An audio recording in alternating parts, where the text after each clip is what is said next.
আমরা এখন দেখব আমাদের যে ওয়েবসাইট রয়েছে সেই ওয়েবসাইটটিকে কিভাবে মূলত আমরা ম্যানেজ করব। তো প্রথমে আমাদের যে ওয়েবসাইট রয়েছে সেই ওয়েবসাইটের ইউআরএলটি নিয়ে আমরা যে কোনো একটি ব্রাউজারে গিয়ে সার্চ করে নেব। তো এটা হচ্ছে আমাদের ওয়েবসাইট। তো এটা হচ্ছে আমাদের ওয়েবসাইটের হোম পেজ। এখন এই ওয়েবসাইটের যে ড্যাশবোর্ড রয়েছে সেই ড্যাশবোর্ডে লগ ইন করতে হলে আমাদেরকে এখানে যে ডট কম আছে এই ডট কমের পরে একটি স্ল্যাশ দিয়ে লিখতে হবে wp-admin। এটা লেখার পর আমরা এন্টার হিট করব। এন্টার হিট করলে এরকম একটি ইন্টারফেস শো করবে। এখানেই মূলত আমাদের ওয়েবসাইটে যে ইউজার নেম এবং পাসওয়ার্ড রয়েছে সেটি দিয়ে লগ ইনে ক্লিক করব। লগ ইনে ক্লিক করলে আমরা আমাদের ওয়েবসাইটে চলে আসতে পারবো। আর এটা হচ্ছে আমাদের ওয়েবসাইটের ড্যাশবোর্ড। এখান থেকে মূলত ওয়েবসাইটটিকে ম্যানেজ করা হয়। তা আমি আপনার এই ওয়েবসাইটে এখন একটি কাস্টমার হিসাবে অর্ডার করব এবং আপনি তা অ্যাডমিন হিসাবে কিভাবে ম্যানেজ করবেন সেই বিষয়টাই দেখানো হবে। তার জন্য আমি চলে আসলাম ইনকগনিটোতে। এখানে আসার পর ওয়েবসাইটটিকে আমি সার্চ করে নিচ্ছি।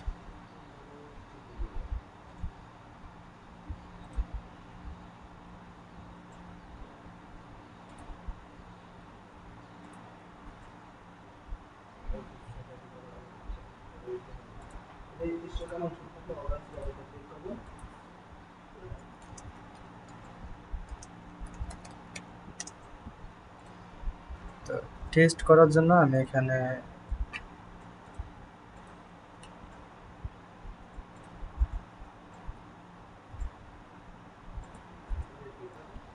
আচ্ছা, ইনফরমেশনগুলো দেওয়ার পর আমার অর্ডারটা কিন্তু রিসিভড হয়েছে। তো এই অর্ডারটা দেখার জন্য আমরা চলে আসবো আমাদের আবার এই ট্যাবে এখানে আসার পর আমরা দেখতে পাচ্ছি এখান থেকে যে এই ই-কমার্স নামে যে অপশনটি রয়েছে এই ই-কমার্স থেকে আমরা অর্ডারে চলে আসবো। তো প্রথমটা কিন্তু আমি কাস্টমার হিসাবে অর্ডার করেছি এবং এটা আমি অ্যাডমিন হিসাবে কিভাবে ম্যানেজ করব সেই বিষয়টাই দেখানো হচ্ছে। তো এখানে আমরা দেখতে পাচ্ছি যে 22 সেকেন্ড আগে নুরুজ্জামান টেস্ট নামে একটি কাস্টমার অর্ডার করেছে এবং এই কাস্টমারের ডিটেল সম্পর্কে জানতে হলে এই কাস্টমারের নামের উপরে ক্লিক করতে হবে। নামের উপরে ক্লিক করলে আমরা এখানে কাস্টমারের আইপি সহ এবং যাবতীয় যত ইনফরমেশন রয়েছে সব কিছু এখানে দেখতে পাচ্ছি। যদি কোনো কারণবশত কাস্টমার ওনার যে বিলিং ডিটেলসটা রয়েছে সেটা যদি ভুল দিয়ে থাকে আমরা সেই ডিটেলসটাকে পুনরায় এডিট করতে পারবো। তার জন্য এই পেন্সিল আইকনে ক্লিক করার পর যে ফিল্ডগুলো ওপেন হবে সেগুলো আমরা দেখে দেখে এডিট করে নেব। তাছাড়াও নিচে স্ক্রল করলে আমরা দেখতে পাচ্ছি এখানে আমাদের যে প্রোডাক্টগুলো রয়েছে সেই প্রোডাক্টগুলো আমরা এখানে দেখতে পাবো। আর টোটালটা আমরা শিপিং চার্জ সহ এখানে দেখতে পাবো। তো এখন আমরা যদি এই অর্ডারটা কমপ্লিট করতে চাই সেক্ষেত্রে এখানে যে স্ট্যাটাস নামে যে অপশনটা রয়েছে আমরা যদি এই অ্যারোটায় ক্লিক করি, ক্লিক করার পর আমরা এখানে আরও অনেকগুলো অপশন দেখতে পাচ্ছি। সেটা হচ্ছে on hold, complete, cancel, refund, pay, draft. তো যেহেতু আমরা এই অর্ডারটা কমপ্লিট করবো সেক্ষেত্রে এই কমপ্লিট সিলেক্ট করার পর আমরা আপডেট করে দিই। তো এটা ছিল আমাদের অর্ডার ম্যানেজ করার বিষয়টা।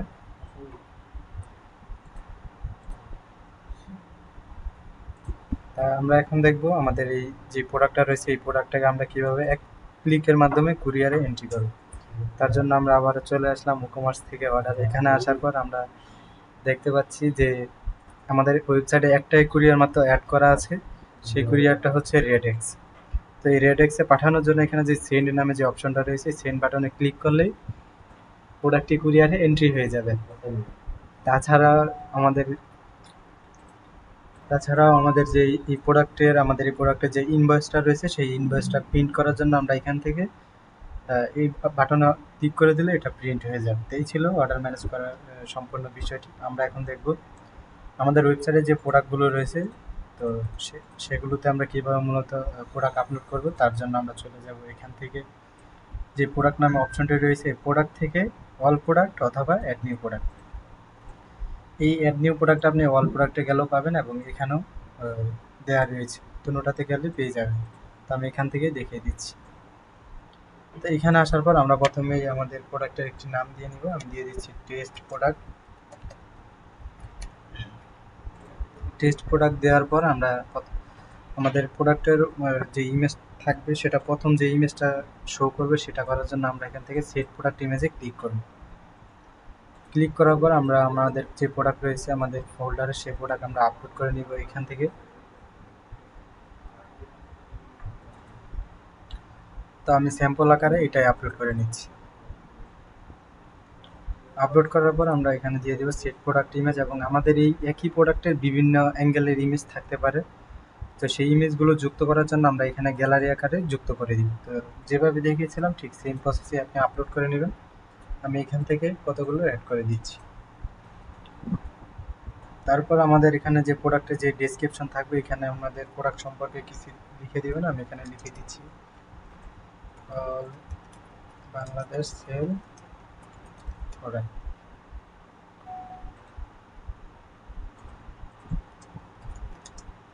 দিস প্রোডাক্ট, এবং আমাদের এই প্রোডাক্টের যে প্রাইসটা রয়েছে এটা হচ্ছে আমার 2850 টাকা রেগুলার প্রাইস, এবং এটা সেল দিব 1850 টাকায়।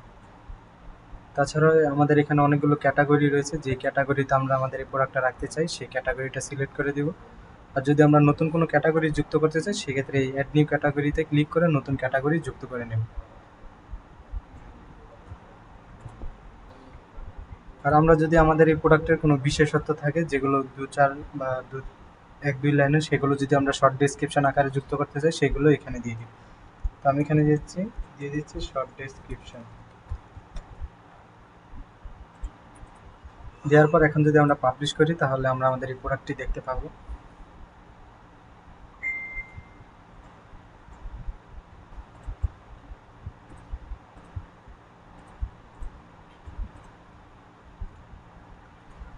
তো এটা হচ্ছে আমাদের সিম্পল প্রোডাক্ট আপলোড করার বিষয়টা। তো আমাদের এই প্রোডাক্টের বিভিন্ন ধরনের কালার থাকতে পারে, সেগুলোকে বলা হয় ভেরিয়েবল প্রোডাক্ট। তো সেই ভেরিয়েবল প্রোডাক্ট কীভাবে আপলোড করবেন সেই বিষয়টা এখন দেখানো হবে। তো প্রথমে আমরা এখানে কোনো ধরনের প্রাইস দিব না, না দিয়ে এখানে যে লেখাটা রয়েছে সিম্পল প্রোডাক্ট, এই অ্যারোটায় ক্লিক করার পর ভেরিয়েবল প্রোডাক্ট সিলেক্ট করে দিব। সিলেক্ট করার পর আমরা চলে আসবো অ্যাট্রিবিউটস। এখানে আসার পর আমি দিয়ে দিচ্ছি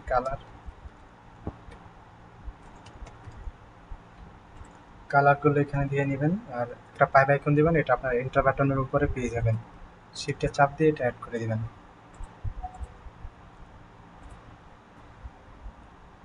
তারপর আমরা চলে আসবো এখান থেকে ভেরিয়েশন আসার পর জেনারেট ভেরিয়েশন, তার এরকম একটা পপআপ আসবে, এখান থেকে ওকেতে ক্লিক করবেন। ক্লিক করলে আমাদের এখানে ভেরিয়েশনগুলো যুক্ত হয়ে যাবে। যুক্ত হওয়ার পর আমরা আমাদের প্রতিটা ভেরিয়েশনের জন্য আলাদা আলাদা প্রাইস এবং এগুলোর স্টকও ম্যানেজ করতে পারবো। তার জন্য এই এডিট অপশন অথবা এই ফাঁকা জায়গায় ক্লিক করবেন। ক্লিক করলে আমাদের যে ইমেজটা থাকবে সেই ইমেজটা আমরা এখান থেকে যুক্ত করে দিব। দেওয়ার পর এই ম্যানেজ স্টক বা এসকিউ থাকলে এসকিউ দিয়ে দেবেন। আমি দিয়ে দিচ্ছি একটা নর্মালি। গ্যালারি থাকলে দিয়ে দিতে পারেন। আর এটার রেগুলার প্রাইস 600 টাকা, সেল হবে 345 টাকায়। আর এই ম্যানেজ স্টকে ক্লিক করার কারণে আমাদের আরেকটি অপশন অ্যাড হয়েছে, সেটা হচ্ছে এই স্টক কোয়েন্টিটি।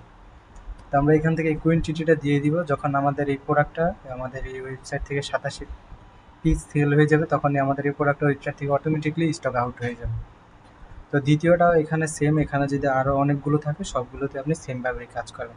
তাছাড়া এখানে অনেকগুলো ভেরিয়েশন থাকতে পারে, আমাদের 10-12টা। যদি আপনার সবগুলোর একটাই প্রাইস হয় সেক্ষেত্রে এই অ্যাড প্রাইসে ক্লিক করার পর একটা প্রাইস দিয়ে দিবেন। দেওয়ার পর এই অ্যাড প্রাইস, এখান থেকে প্রাইস দিলে হবে কি, এখানে যতগুলো ভেরিয়েশন থাকবে সবগুলোর একটা প্রাইসই সেট হয়ে যাবে। তো এখন যদি আমরা এখান থেকে উপরে এসে আবার আপডেট করি তাহলে আমরা আমাদের এই প্রোডাক্টের আপডেটটা দেখতে পাবো। তো এখানে দেখুন আমাদের কালারগুলো চলে আসছে। এটাতে ক্লিক করলে আমরা যেই সবগুলোর জন্য যে প্রাইসটা দিয়েছি সেটা দেখতে পাচ্ছি, আর রেটটাই ক্লিক করলে এটা ভিন্ন হয়ে যাবে। এটার ইমেজও চেঞ্জ হয়ে যাবে, সাথে সাথে এটার প্রাইসও, এবং এটার স্টকও এখানে দেখাচ্ছে। আর এটা যে এসকিউ দিয়েছিলাম সেটা এখানে শো হচ্ছে। তো এই ছিল আমাদের প্রোডাক্ট ম্যানেজ করার বিষয়।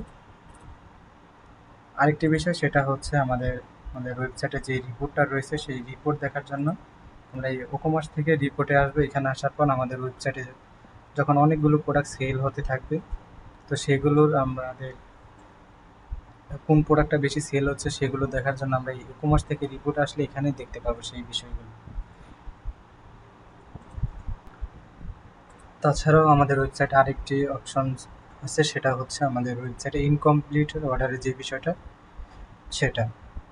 তো সেটা দেখার জন্য প্রথমে আমরা একটা ইনকমপ্লিট অর্ডার করবো, এবং সেই অর্ডারটা আমরা কোথায় পাবো সেটাই দেখানো হবে। তো আমি চলে যাচ্ছি আবার চেক আউট পেজে। এখানে আসার পর আমি এখানে ফর্ম ফিল আপ করেছি। ফর্ম ফিল আপ করার পর আমি এখন এই মুহূর্তে এখান থেকে প্লেস অর্ডার বাটনে ক্লিক না করেই আমাদের এই ওয়েবসাইটটিকে আমি কেটে দিব।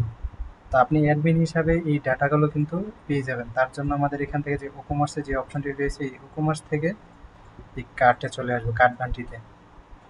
এখানে আসার পর আমরা এখান থেকে যাব অ্যাড অন কার্ট। আসলে আমরা এখানে দেখতে পাচ্ছি যে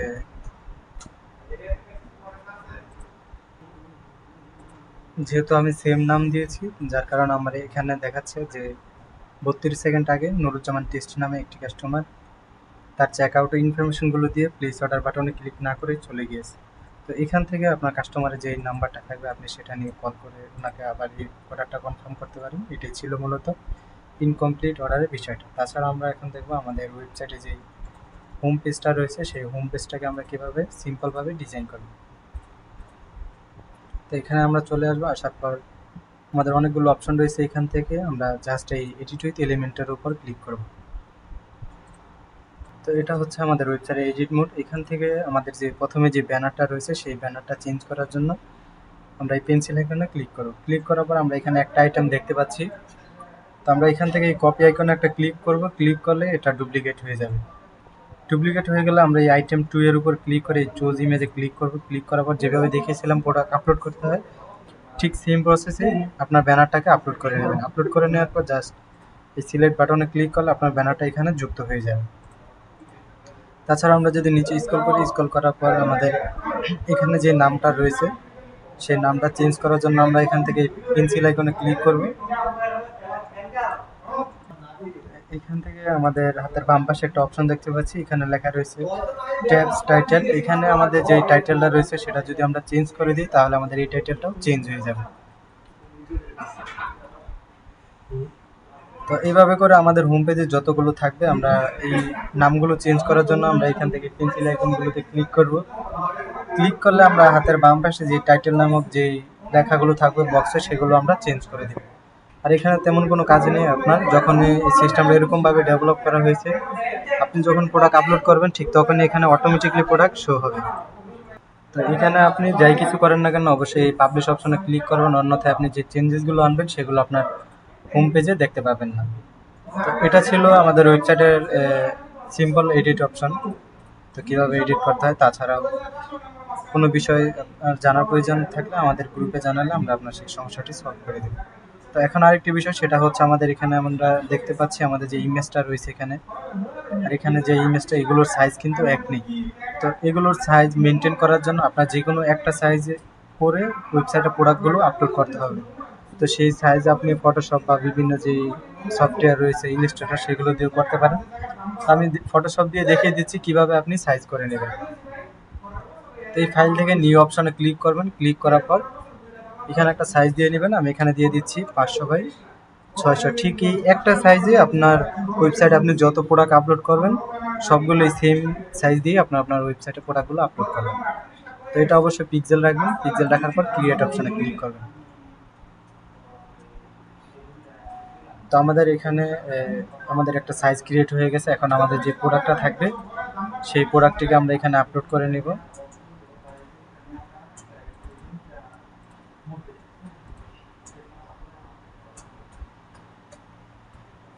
তারপর আমরা এটা উপরে চাপ দিয়ে আমাদের এই লেয়ারের উপর নিয়ে আসবো। আসার পর এখান থেকে আমরা যদি আমাদের এই প্রোডাক্টটিকে একটু ছোট করে দিই,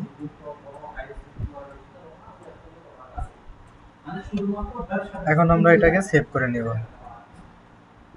তো সেভ করার ক্ষেত্রে এখানে অবশ্যই আপনার এখানে যেই কেবিটা থাকবে, আমাদের এখানে দেখুন 34 কেবি রয়েছে। তো আপনার ওয়েবসাইটে আপনি যখন প্রোডাক্ট আপলোড করবেন, সর্বদা 100 কেবির নিচে রাখার চেষ্টা করবেন। তো এই কেবিটা কমানোর জন্য আমরা এখান থেকে যদি হাই দিয়ে দিই, তাহলে এটা বেড়ে যাবে, এবং এটা কমানোর জন্য দিলে আবার এটা এখান থেকে কমে যাবে। তো আমি এটা হাই দিয়ে দিচ্ছি, এটা 62 কেবিতে রয়েছে, 100 কেবির কম। দেওয়ার পর সেভ করে নিচ্ছি। তো এখন আমাদের যে ইমেজটা ক্রিয়েট হয়েছে এখানে, যে একটা সাইজে, এই সাইজ করে আপনার প্রতিটি প্রোডাক্ট করে আপলোড করবেন, তাহলে আপনার ওয়েবসাইটটি দেখতে, প্রোডাক্টগুলো সুন্দর লাগবে। তো এই ছিল আমাদের ওয়েবসাইট ম্যানেজ করার ভিডিও টিউটোরিয়াল। ধন্যবাদ।